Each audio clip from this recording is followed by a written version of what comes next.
مذہب اسلام کے سارے فرقوں میں سے واحد مکتب مکتب جعفریہ ہے جو مدلل بھی ہے اور مہذب بھی ہے۔ بسم اللہ سرکار۔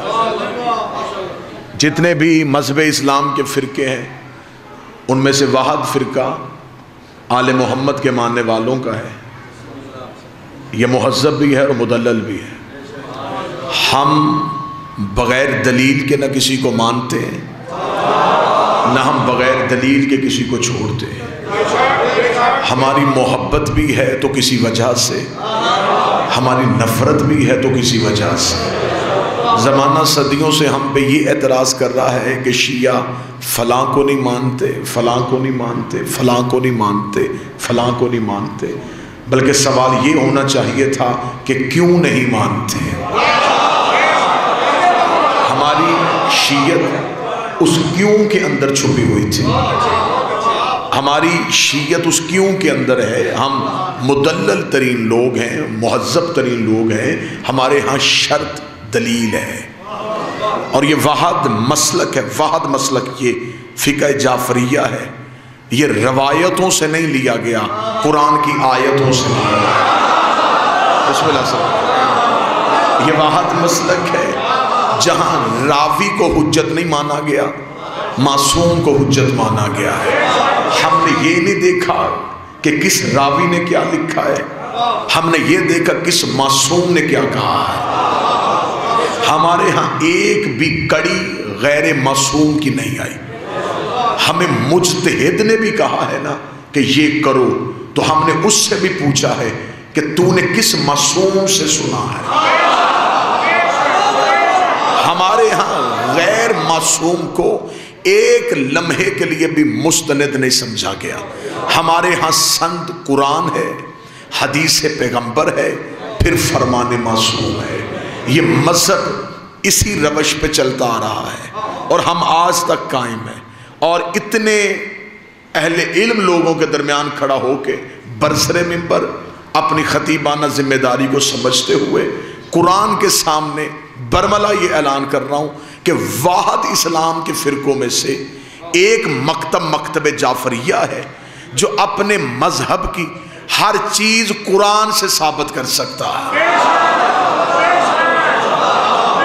یہ محض صرف اعلان نہیں کہ کوئی بندہ سمجھے کہ شاید میں نے خطابت میں اعلان کیا۔ مجھے یہ بھی پتا ہے کہ 2018 ہے، مجھے یہ بھی پتا ہے کہ ویڈیو کیمرہ اس مجلس کو کہاں تک پہنچائے گا، مجھے یہ بھی پتا ہے کہ لفظوں کی حساسیت کیا ہوتی ہے۔ میں پھر بھی کہہ رہا ہوں، ہم اپنے مذہب کی ہر چیز قرآن سے ثابت کر سکتے ہیں۔ ہم اپنے کالے لباس سے لے کے ذوالجناح کی تعظیم تک ہر چیز بڑے احسن طریقے سے قرآن سے ثابت کر سکتے ہیں۔ اور جن لوگوں کے چہروں پہ ہلکی سی پریشانی آئی ہے ان کی پریشانی دور کیے دیتا ہوں۔ ہمارا مذہب قرآن میں اس لیے ہے کہ ہمارا امام قرآن میں ہے۔ بسم اللہ سرکار۔ مذہب ہمارا قرآن میں اس لیے ہے، ہمارا امام قرآن میں ہے، اور مذہب ہمیشہ پہچانا ہی امام کی وجہ سے جاتا ہے۔ مذہب میں امام کی بڑی اہمیت ہے۔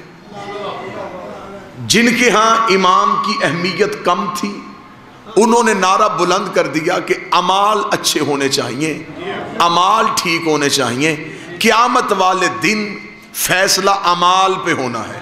میں باوضو منبر پہ ہوں، مجھے 14 کی صداقت کی قسم، قیامت والے دن فیصلہ اعمال پہ نہیں امام پہ ہونا ہے۔ بسم اللہ سرکار۔ فیصلہ اعمال سے پہلے امام پہ ہونا۔ اگر امام اچھا ہوا تو قرآن کہتا ہے گناہگار بھی پار جا سکتا ہے، لیکن اگر امام ہی اچھا نہ ہوا پھر نہ تہجد کا کوئی فائدہ ہے، پھر نہ نماز کا کوئی فائدہ ہے۔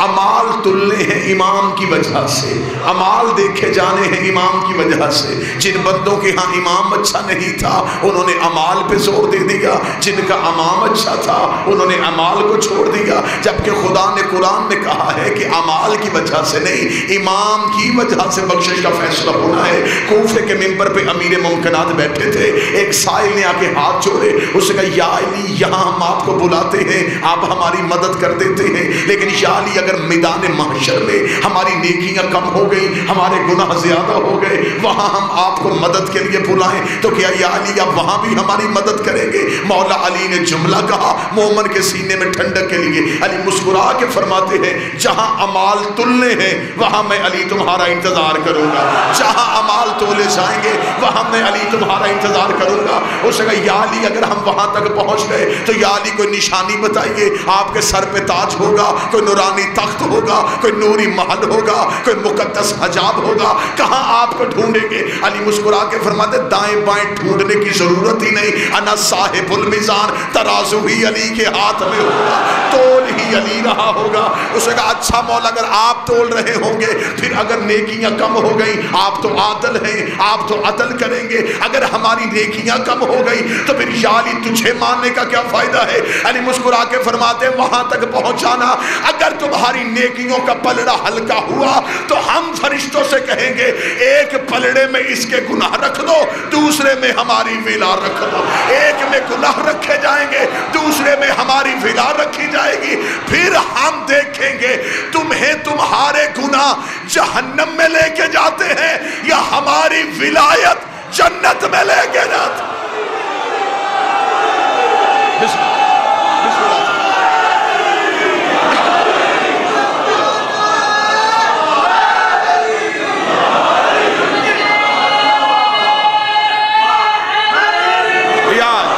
بسم اللہ بابا سے فیصلہ ہونا ہے امام کی وجہ سے، امام اچھا ہونا چاہیے، امام ٹھیک ہونا چاہیے، پار جانے کی گنجائش ہے۔ لوگ کہتے ہیں نہیں جی امام اچھا ہوگا اعمال تو اپنے ہی کام آنے، تو اپنے باپ کو نماز بھیج سکتا ہے،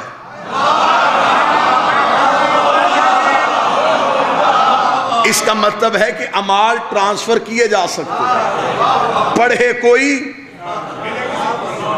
اجر کسی کو، روزہ رکھے کوئی ثواب کسی کو، اس کا مطلب کوئی کسی کو دے سکتا ہے۔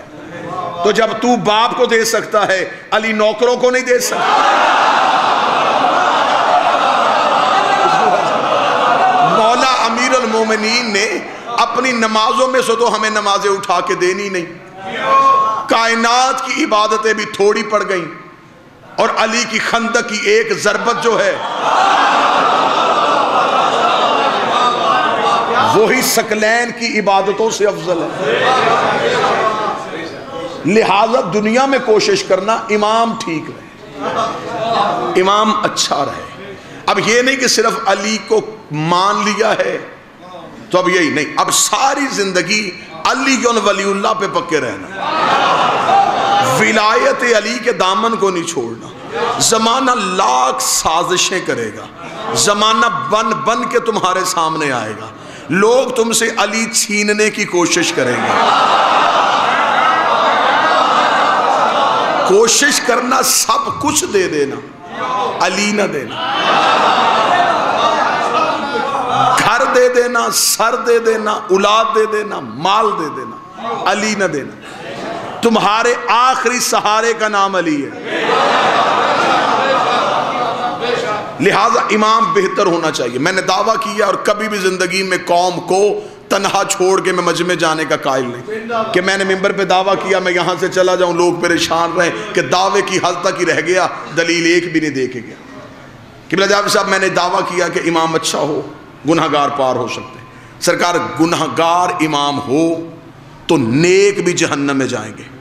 آج بندوں نے تصور قیامت رکھا ہے کہ قیامت والے دن ہم جائیں گے، تخت ہوگا، تخت پہ اللہ بیٹھا ہوگا، ہم جا کے اپنے اپنے اعمال اللہ کو دکھائیں گے، اللہ ہمارے اعمال کا رجسٹر کھولے گا، ہماری نیکیاں دیکھے گا، ہمارے گناہ دیکھے گا، پھر اللہ فیصلہ کرے گا کہ جنت میں بھیجنا ہے یا جہنم میں بھیجنا ہے۔ اللہ نے قیامت کا سارا منظر قرآن میں پہلے ہی بیان کر دیا ہے۔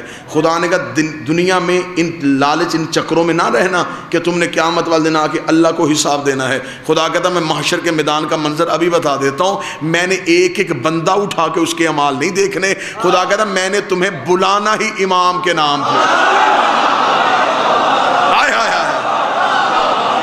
وہاں ایسا کچھ ہے ہی نہیں کہ ایک بندہ آئے اپنے اعمال دکھائے۔ خدا کہتا یوم ندعو کل اناس بامامہم، ہم تمہیں بلائیں گے تمہارے امام کے نام پہ۔ آگے امام ہوگا، پیچھے ماننے والے ہوں گے، آگے امام ہوگا، پیچھے ماننے والے ہوں گے۔ خدا کہتا میں نے اعمال نہیں دیکھنے، میں نے پہلے امام دیکھنے۔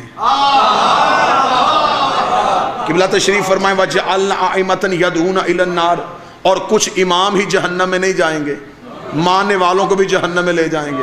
ماننے والے پیچھے اعمال لے کے کھڑے ہوں گے، میرے مالک اعمال تو دیکھ۔ فرمایا اعمال کیسے دیکھوں جب تمہارا امام ہی ٹھیک نہیں ہے؟ نمازیں تو تمہاری امام کی وجہ سے۔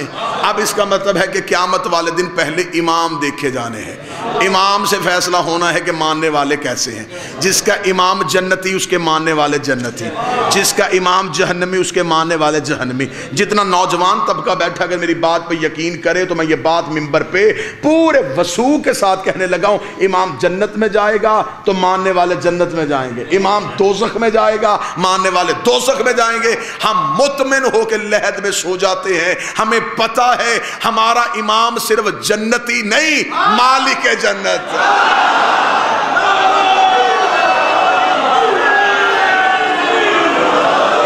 گھبرائیں تو تب اگر بھئی ہم گھبرائیں تو تب اگر انہوں نے کسی سے لے کے جنت دینی، مالک ہی یہ۔ اب آئیے جو دعویٰ کیا اس کی قرآن سے دلیل پوچھ